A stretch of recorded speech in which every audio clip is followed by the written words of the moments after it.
Thanks for staying with us. So we have our guest today, Hawa Atiku Uwais. She's the CEO of Dark Delight Limited. Due to her passion for the plight of young people, she founded the Hawa Atiku Uwais Foundation. She's also one of Nigeria's most powerful public speakers and is very passionate about advocating for justice, equity, and good governance through various programs under the Hawa Atiku Uwais Foundation. Welcome with us, Hawa Atiku Uwais. Welcome to the show, madam. Thank you very much. So tell us, we know this foundation is really targeted at young people. Tell us a bit of the genesis. How did you start this foundation and to what objective? So basically, we started the foundation last year. We kickstarted activities targeted towards young people and men and women, actually. And the motivation behind that was simple. As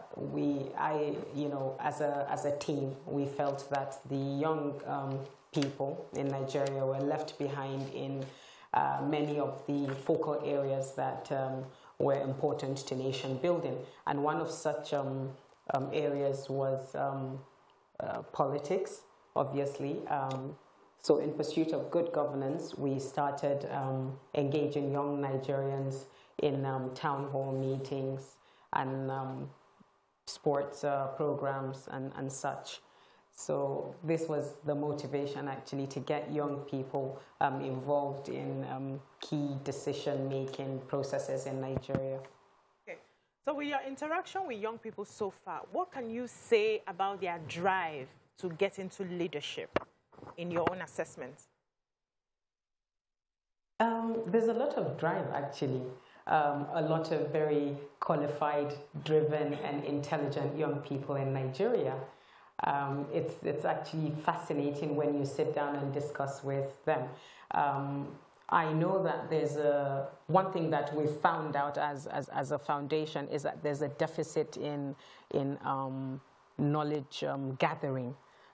So a lot of young people are not very in tune with what is going on, and because mainly there's a decline in the reading culture, and obviously if you want to stay informed, you have to read.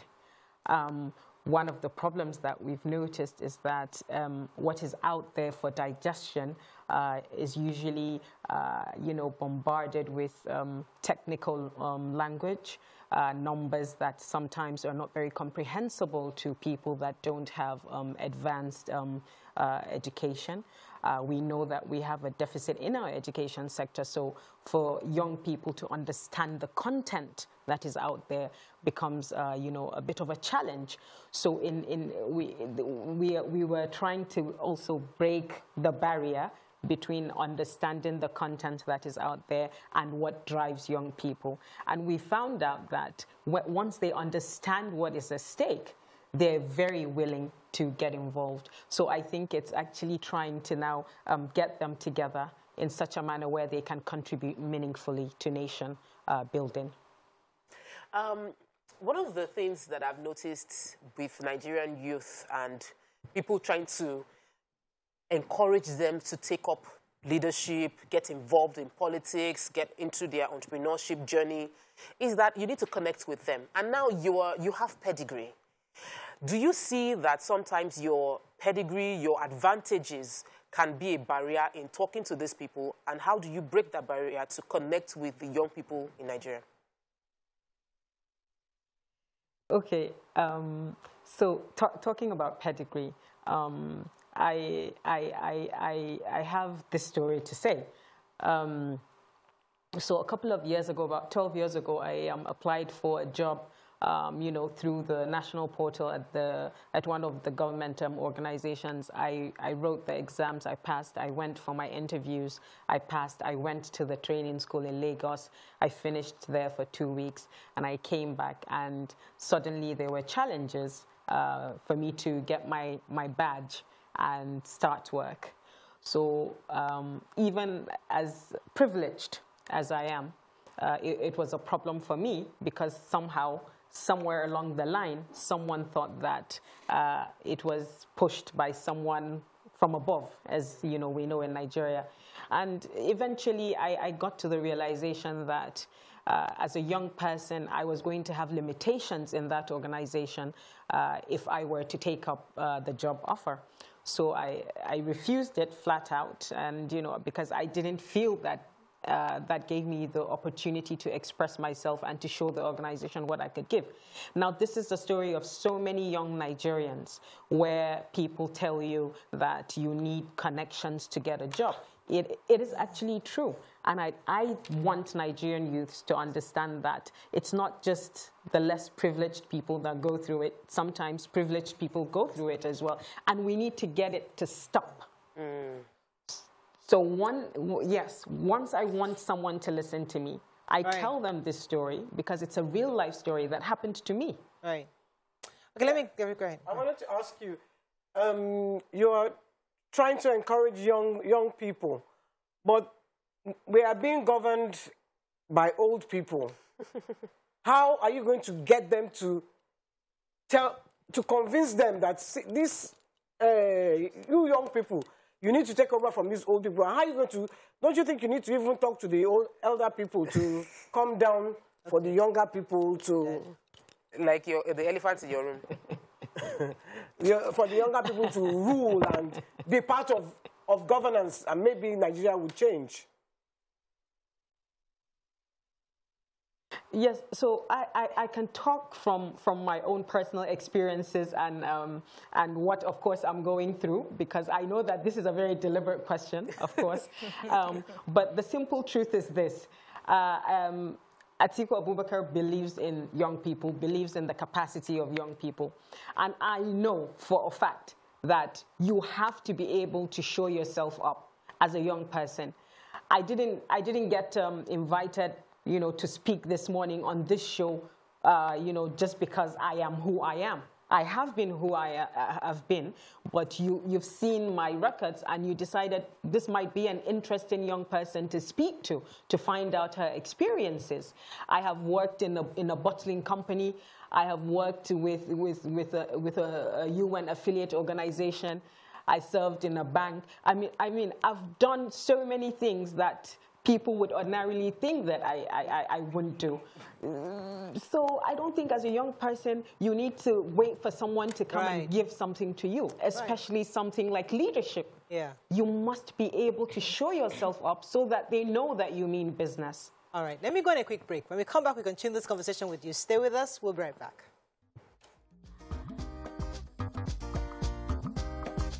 Stay tuned. Your View will be right back. Thanks for staying with us. We still have our guest with us, Hawa Atiku Uwais.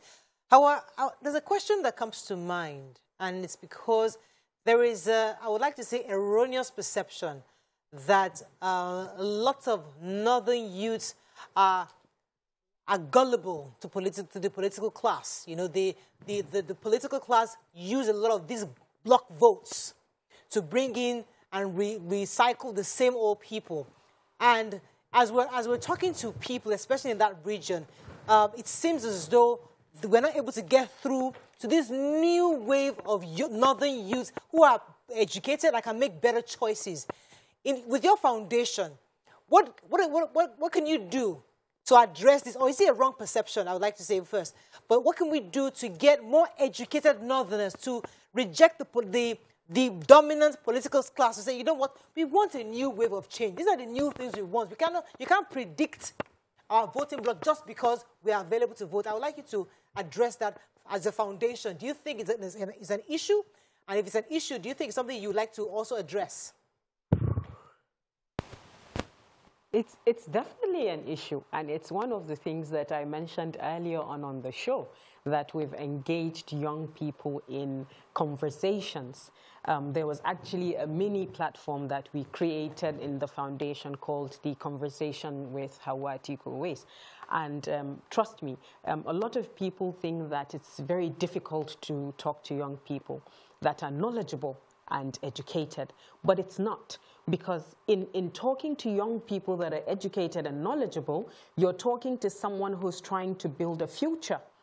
And that person will reason with you. So the only thing that we're lacking is engagement.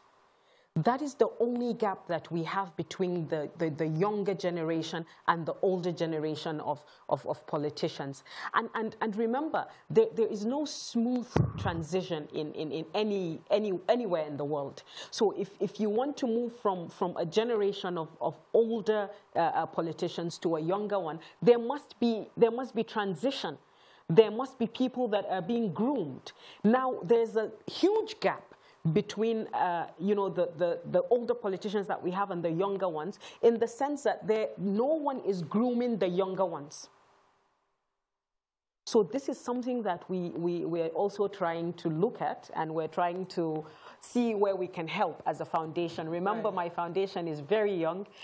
There's a lot of work ahead, but we're not, in any way afraid of the work that we have to do. Let me get in one more question for you. Go ahead. So I want to talk about entrepreneurship, because I know that you are a business owner, and I am privy to the plight of Nigerian small and medium businesses, how they are struggling with inflation, the rise of dollar, diesel, and everything. What do you think that the Nigerian youth who is struggling to run a business can do to survive in the light of everything that's going on in the economy right now? Right now, as it stands, you can only persevere. And that's the only thing I can tell you. Sometimes, in fact, I wonder how my cafe is still standing, because I run just a small cafe in Abuja here, and I sell very basic products, pastries, teas, gelato, and all of that. And sometimes the cost of electricity alone beats me down. But when I was starting, I made a projection. I said, listen, I'm in Nigeria. The terrain is very tough for me. My business is largely electricity dependent. What other mitigating things can I put in terms of electricity that can reduce my costs of running this business? I thought about the solar and inverter solution. So way before the wave started, I sorted myself out. So now I will tell you that when I open in the morning at 8 a.m., I run on my inverter and solar system till about 4 to 5 p.m. And in some weeks, I have only 3 hours of electricity. So it's a tough terrain. I have double taxation to worry about. I have I have a lackluster economy to consider. There's no purchasing power. I have double taxations. I have, double VATs. I mean, the problems are endless. But I have to persevere, because I put in a lot. I put in my effort. I put in my resources. And I think right now the only thing I can tell a youth in Nigeria is to persevere. Hawa, I'd like to hear your thoughts on this ASUU strike, because it's an ongoing issue, and lots of Nigerians have... Hello, are you still there, Hawa? Hello, Hawa? Yes, okay, you're still there. I wanted to Nigerians just really get upset because they feel like our leaders really don't care, especially because many of our leaders have their children schooled abroad. They feel like they don't care. That's right. Can you hear me? She can hear you. Yeah. Right. So, what are your thoughts on this ASUU strike? Because a lot of young people are frustrated. They feel that our leaders, over the years, not just this administration, even administrations prior, haven't done enough to sustain the educational standard that was set many years ago. What are your thoughts on this? What would you say, as somebody who's advocating for youth participation and youth growth and development, what would you say to this issue? So you see, the lack of education, I would call it a lack, because even in the education system, we have a problem. We are turning out graduates that are not properly educated, that are not equipped to, to the modern standards of education. And these are the people that we hire, right, at our places of businesses, government organizations. These are the people that we hire to work, in so many places. And we know that there's such a huge deficit because they've not been properly equipped. So, I mean, the issue of education definitely should be a top priority for everyone. So if you're going to advise, your father right now, if he becomes president, what would you advise him to do concerning this issue of ASUU strike? What would be your first advice to him on this matter? I mean, right now we've brought out a plan called the Atiku Plan, and we have 5 key areas that we want to focus on. We have the unity of Nigeria, we have true federalism, we have security, we have economy and education. So education is a top priority for him. That has always been. You know, he has exhibited it in government when he worked with President Obasanjo, and he has exhibited it in his personal life as well, with setting up of schools, granting of scholarships and all of that. So it's a top priority, and he understands that education is the only tool that you can use to turn around a nation. If you churn out graduates that are well-equipped, I mean, we're complaining of a brain drain in Nigeria. These are Nigerian-trained students who, despite the challenges, are still excelling outside of this country, outside the shores of Nigeria. So what does that tell you? We have brilliant young minds that are just waiting to be equipped. And this is a top priority for him. I know that when he gets into government, this is something that he's going to focus on. There's a whole plan on it. And I believe 100% in his ability we have to wrap up with you if given the opportunity. You know, I can also throw in one final question for you. Just one more question, because I'm going through a lot of the messages here on YouTube, and there is this distrust because of your privileged background. How do you want to convince these young people? I was speaking to a journalist last week, and she asked me if I want to relocate, and I said, no, I can never relocate.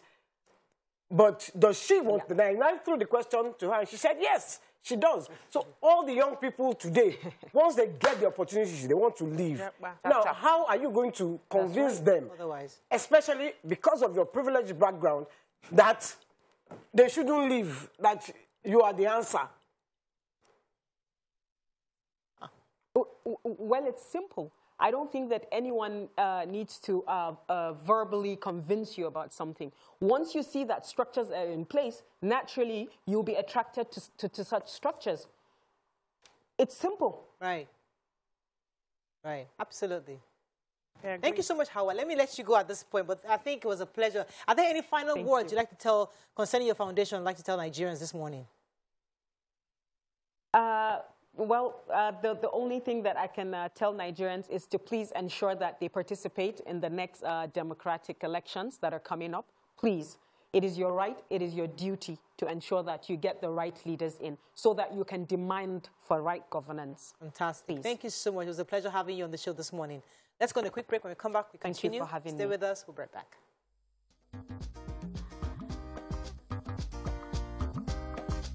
Stay tuned. Your View will be right back.